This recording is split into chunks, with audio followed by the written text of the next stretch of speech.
In this video, I will show how to transfer Facebook ads data to Excel in a few clicks.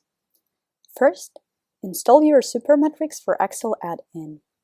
You can choose either a desktop version or an online version.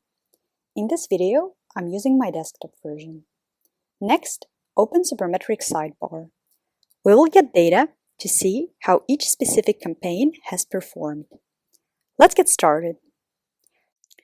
I choose Facebook ads from the list of data sources.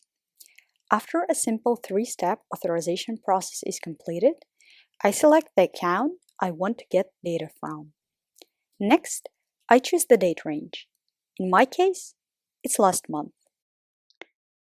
Then I select the metrics. I have decided to pull impressions, reach, and clicks data. After that, I choose the split by dimensions. For me, it is campaign name and campaign objective. Then I choose the conversion window from the options menu. And that's it. I press the button to get data to the table. You can use Supermetrics to pull any data you want by selecting the metrics and dimensions you need. Happy reporting! Start your free 14-day trial of Supermetrics for Excel now.